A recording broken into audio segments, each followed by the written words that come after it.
यह उस समय की बात है जब याकूब ने अपने पिता इसहाक को धोखा देकर एसाव को मिलने वाला आशीर्वाद स्वयं ले लिया था। जब एसाव को यह बात मालूम हुई तो एसाव याकूब पर बहुत क्रोधित हुआ और उसने सोचा कि मैं अपने भाई याकूब को मार डालूंगा। जब रिबका ने यह देखा कि एसाव याकूब पर क्रोधित है और उसे मार डालना चाहता है तो रिबका ने इसहाक से कहकर उसे लाबान के यहाँ भेजने को कहा। तब इसहाक ने याकूब को बुलाकर आशीर्वाद दिया और आज्ञा दी कि तू किसी कनानी लड़की से विवाह ना करना, वरन अपने नाना बतूबेल के घर जाकर अपने मामा लाबान की एक बेटी से विवाह कर लेना।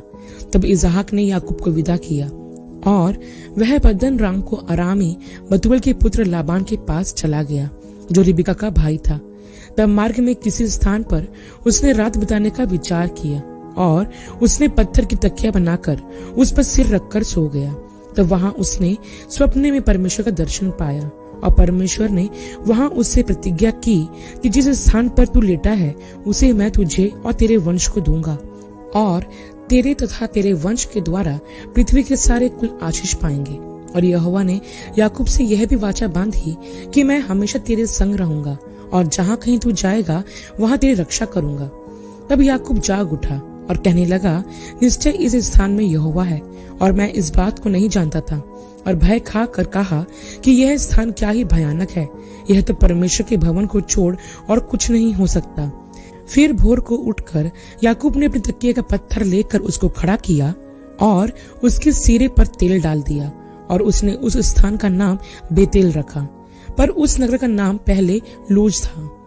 तब हम आगे यह देखते हैं प्रियो कि याकूब वहां से पूर्वियों के देश में आया और उसने क्या देखा कि मैदान में एक कुआं है और उसके पास भेड़ बकरियों के 3 झुंड बैठे हुए हैं, क्योंकि जो पत्थर उस कुएं के मुंह पर धरा रहता था जिसमें से झुंडों को पानी पिलाया जाता था वह भारी था। और जब सब झुंड वहां इकट्ठे हो जाते तब चरवाहे उस पत्थर को कुएं के मुंह पर से उतार कर भेड़ बकरियों को पानी पिलाते थे और फिर पत्थर को कुएं के मुंह पर ज्यों का त्यों रख दिया करते थे। अतः याकूब ने चरवाहों से पूछा, हे मेरे भाइयों, तुम कहाँ के हो? उन्होंने कहा, हम हारान के हैं। तब उसने उनसे पूछा, क्या तुम लाबान को जानते हो? उन्होंने कहा, हाँ, हम जानते हैं। तब याकूब ने उनसे पूछा, क्या वो कुशल से हैं? उन्होंने कहा, हाँ, वो कुशल से हैं। और वह देख उसकी बेटी राहेल भेड़ बकरियों को लिए हुए चली आती है। जब वे बातचीत कर ही रहे थे तो राहेल अपने पिता की भेड़ बकरियों को लिए हुए आ गई। जब याकूब ने राहेल और उसकी भेड़ बकरियों को देखा तो कुएं के पास जाकर उस पर के पत्थर को लुढ़काया और अपने मामा लाबान की भेड़ बकरियों को पानी पिलाया। तब याकूब ने राहेल को चूमा और ऊंचे स्वर से रोया। फिर उसने राहेल को बताया कि वह उसका फुफेरा भाई है, अर्थात रिबका का पुत्र है। जब लाबान को अपने भांजे याकूब का समाचार मिला तो वो भी उससे मिलने को दौड़ा और उसको गले लगाकर चूमा। फिर वो याकूब को अपने घर ले गया। तब याकूब ने उसको सारा वृत्तांत कह सुनाया कि वह कैसे और क्यों यहाँ पर आया है। तब लाबान ने उसे कहा कि तू तो सचमुच मेरी हड्डी और मांस है। और याकूब लाबान के साथ रहने लगा। लगभग 1 महीने के बाद लाबान ने याकूब से कहा कि कुटुंबी होने के कारण तुझसे मुफ्त में सेवा कराना मेरे लिए उचित नहीं है, इसलिए कह मैं तुझे सेवा के बदले क्या दूं। लाबान की 2 बेटियां थी, जिनमें से बड़ी का नाम लिया और छोटी का नाम राहेल था। लिया आंखों से धुंधला दिखती थी, परंतु राहेल रूपवती और सुंदर थी। इसलिए याकूब ने लाबान से कहा कि मैं तेरी छोटी बेटी राहेल के लिए 7 वर्ष तेरी सेवा करूंगा, क्योंकि प्रियो याकूब राहेल से प्रेम रखता था। अतः लाबान ने उसे कहा कि उसे पराये पुरुष को देने से तुझको देना उत्तम होगा, इसलिए मेरे पास रह और मेरी सेवा कर, तब मैं तेरा ब्याह राहेल से करा दूंगा। अतः याकूब ने राहेल के लिए 7 वर्ष सेवा की और वे उसको राहेल की प्रीति के कारण थोड़े ही दिनों के बराबर जान पड़े। फिर जब 7 वर्ष पूरे हुए तो याकूब ने लाबान से कहा, मेरी पत्नी मुझे दे और मैं उसके पास जाऊंगा, क्योंकि मेरा समय पूरा हो गया है। अतः लाबान ने उस स्थान के सब मनुष्य को बुलाकर इकट्ठा किया और एक भोज दिया। शाम के समय वह अपनी बेटी लिया को याकूब के पास ले गया और वह उसके पास गया। लाबान ने अपनी बेटी लिया को उसकी दासी होने के लिए जिल्पा दी। भोर के समय याकूब को मालूम हुआ कि यह तो राहेल नहीं लिया है। इसलिए उसने लाबान से कहा कि यह तूने मेरे साथ क्या किया है? मैंने तेरे साथ रहकर जो तेरी सेवा की तो क्या राहेल के लिए नहीं की? फिर तूने मुझसे क्यों ऐसा छल किया है? लाबान ने उससे कहा कि हमारे यहाँ ऐसी रीति नहीं कि बड़ी बेटी से पहले दूसरी का विवाह कर दे। इसका सप्ताह तो पूरा कर, फिर दूसरी भी तुझे उस सेवा के लिए मिलेगी जो तू मेरे साथ रहकर और 7 वर्ष तक करेगा। तब याकूब ने ऐसा ही किया, अर्थात लिया का सप्ताह पूरा किया। तब लाबान ने उसे अपनी बेटी राहेल भी दी कि वह उसकी पत्नी हो। लाबान ने अपनी बेटी राहेल की दासी होने के लिए अपनी दासी बिलहा को दिया। तब याकूब राहेल के पास भी गया और उसकी प्रीति लिया से अधिक राहेल से हुई और उसने लाबान के साथ रहकर 7 वर्ष और उसकी सेवा की। प्रियो, यहाँ मैं आपको बताना चाहती हूँ कि जिस तरह याकूब ने अपने पिता और भाई को धोखा दिया था, उसी तरह लाबान ने भी याकूब को धोखा दिया और उसका विवाह राहेल से ना करते हुए लिया से कर दिया। प्रियो, यहाँ ध्यान दे कि जैसा याकूब ने अपने पिता और भाई के साथ किया था, ठीक वैसा ही उसके साथ भी हुआ। कहने का मतलब यह है कि जो हम दूसरों के साथ करते हैं, वैसा ही एक ना एक दिन हमारे साथ भी होगा। यदि हम किसी को धोखा देते हैं तो एक दिन कोई ना कोई हमें भी धोखा देगा। यदि हम किसी को लूटते हैं तो एक दिन कोई हमें भी लूटेगा। यदि हम किसी के साथ बुरा करते हैं तो कोई हमारे साथ भी बुरा करेगा। इसलिए वचन में लिखा है कि मनुष्य जो बोता है वही काटेगा। यदि आप लोगों की भलाई करते हैं और उनका अच्छा करते हैं तो आपके साथ भी अच्छा ही होगा। इसलिए प्रियो, जब हम इस संसार में अपना जीवन व्यतीत करते हैं तो यह ध्यान रखें कि हम किसके साथ कैसा व्यवहार करते हैं, क्योंकि हम जैसा व्यवहार दूसरों के साथ करेंगे, ठीक वैसा ही हमारे साथ भी किया जाएगा। आप लोगों को धोखा देकर यह ना समझे कि आपको कभी भी कोई धोखा नहीं दे सकता। आप चाहे कितने ही चतुर और चालाक क्यों ना हो, एक ना एक दिन आप अपनी ही चतुराई में फंस कर धोखा खा ही जाओगे। इसके साथ ही प्रियो, यहाँ पर हम एक सुंदर पद भी देखते हैं जिसने मुझे बहुत आशीष दी है, जो हम 29 अध्याय के 20 वचन में पाते हैं, जहाँ लिखा है कि याकूब ने राहेल के लिए 7 वर्ष तक सेवा की और राहेल से प्रेम के कारण ये वर्ष उसे थोड़े ही दिन जान पड़े। प्रियो, मैं आपको बताना चाहती हूँ कि याकूब कोई कुर्सी पर बैठकर काम नहीं करता था।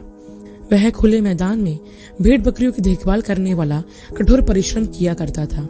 उसे दिन में तेज धूप सहनी पड़ती थी और रात को ठंड में बाहर रहना पड़ता था। इसमें कई बार उसका स्वास्थ्य भी खराब हुआ होगा, लेकिन वचन में हम पाते हैं कि फिर भी ये 7 साल उसे कुछ ही दिन जान पड़े, क्योंकि राहेल के लिए याकूब का प्यार बहुत तीव्र और सशक्त था। अब आप यहाँ सोचिए प्रियो कि जब याकूब एक स्त्री के लिए इस तरह सेवा कर सकता है, तो हमें प्रभु की सेवा किस तरह करनी चाहिए, जिसने हमसे प्रेम किया और हमारे लिए अपनी जान दे दी। प्रियो, जब हम प्रभु की सेवा करते हैं तो हमारे लिए इससे बड़ी और कोई बात होना ही नहीं चाहिए। हमें प्रभु की सेवा इस तरह करनी चाहिए कि उसकी सेवा में हमें जिंदगी भी कम लगे। हमें ऐसा लगे कि उसकी सेवा में हमारे जीवन की 70-80 वर्ष भी कम है। हमें जितना जीवन मिला है उसकी सेवा में वो भी कम है। आपको ऐसा तभी लगेगा जब आप परमेश्वर से बेपनाह प्यार करोगे, जैसे याकूब को राहेल से था। इसलिए तो उसको 7 वर्ष भी कुछ ही दिन के बराबर जान पड़े। प्रभु के प्रति हमारे प्रेम में भी ऐसा ही होगा। इसलिए प्रभु की सेवा बोझ से नहीं, प्रेम से करो। प्रियो, एक और बात है जो हम यहाँ देखते हैं कि याकूब ने 7 साल राहेल के लिए लाबान की सेवा की, लेकिन लाबान ने धोखे से उसका विवाह अपनी बड़ी बेटी लिया से करवा दिया।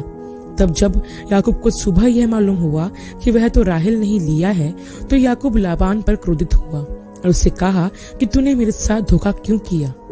तब लाबान याकूब से कहता है कि पहले लिया का सप्ताह पूरा कर, तब मैं तेरा विवाह राहेल से करा दूंगा, लेकिन तुझे और 7 वर्ष मेरी सेवा करनी पड़ेगी। याकूब लाबान की इस बात को मान जाता है और लाबान लिया का सप्ताह पूरा होने के बाद राहेल का विवाह भी याकूब से कर देता है और फिर याकूब और 7 साल लाबान की सेवा करता है।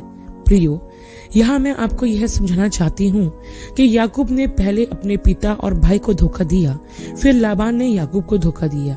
जैसे उसने धोखा दिया था वैसे ही धोखा उसने भी खाया। लेकिन जब अपने मामा लाबान की सेवा करने का समय आया तो उसने ईमानदारी पूर्वक राहेल से विवाह करने के लिए 7 साल उसकी सेवा की, अर्थात यहाँ पर उसने अपनी ईमानदारी को प्रकट किया। प्रियो, इन 7 सालों में याकूब अपनी वाचा को स्मरण रखता है और कभी भी उसने अपनी सीमा पार नहीं की। अर्थात मेरे कहने का मतलब यह है कि इन 7 सालों में उसने राहेल से कोई संबंध नहीं बनाया, क्योंकि वो उसे विवाह के बाद ही पाना चाहता था। लेकिन आजकल हम देखते हैं कि लड़का और लड़की विवाह के पहले ही सब कुछ कर लेते हैं जो उन्हें विवाह के बाद ही करना चाहिए। अर्थात आज बहुत सी लड़के और लड़कियां विवाह से पहले ही व्यभिचार का पाप कर बैठते हैं। प्रियो, ध्यान दे कि इन 7 सालों में याकूब यदि चाहता तो राहेल को भगा कर ले जाता। वो चाहता तो उसे 1 साल भी अपने मामा की सेवा नहीं करनी पड़ती। वो यदि राहेल को लेकर चला जाता तो किसी को मालूम भी नहीं पड़ता और वो दोनों कहीं दूर देश में जाकर अपने परिवार की शुरुआत कर सकते थे। लेकिन याकूब ने ऐसा नहीं किया। उसने ना सिर्फ अपनी प्रतिज्ञा पूरी की, लेकिन 7 साल तक उसने अपने प्यार को पाने के लिए कड़ी मेहनत की।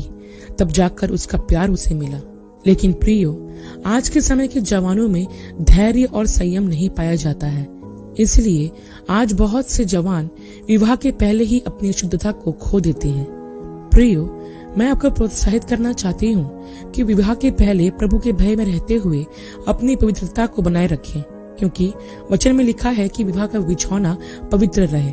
इसलिए विवाह के पहले हमें अपनी शुद्धता बनाए रखनी चाहिए। इसके साथ ही मैं आपको यह भी बताना चाहती हूँ प्रियो, कि आजकल बहुत से जवान अपने माता पिता की मर्जी के खिलाफ जाकर भागकर शादी कर लेते हैं और सोचते हैं कि यह हमारी जिंदगी है और हमारी जिंदगी के फैसले लेने का पूरा हक सिर्फ हमारा है। प्रियो, जैसा कि मैंने आपको बताया कि याकूब चाहता तो राहेल को भगाकर ले जाता, लेकिन उसने ऐसा नहीं किया। उसने राहेल के पिता लाबान को ठेस नहीं पहुंचाई और वहां रहकर अपने कहे हुए वचन के अनुसार ही उसने लाबान की सेवा करके राहेल से विवाह किया। प्रियो, मैं आपको बताना चाहती हूँ कि जब हम अपने माता पिता के खिलाफ जाकर अपनी मर्जी से विवाह करते हैं तो उस विवाह में माता पिता का आशीर्वाद नहीं रहता और ना ही परमेश्वर की आशीष रहती। आज के जवान अपनी खुशी के लिए माता पिता के अरमानों का, उनके सपनों का तथा उनकी उम्मीद का गला घोट देते हैं।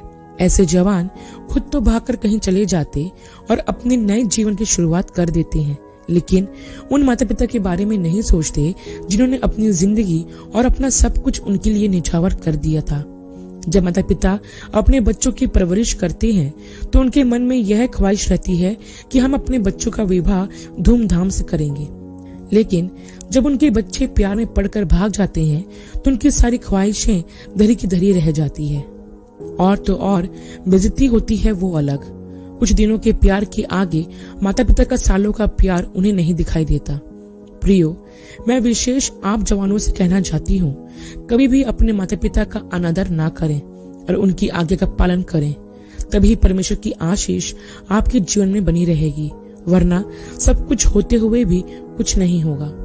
आशा करती हूँ प्रियो कि याकूब और राहेल की इस घटना का संक्षिप्त विवरण आपके लिए आशीषमय रहा होगा। अगली वीडियो में एक नए विषय के साथ आप सबसे फिर मुलाकात होगी।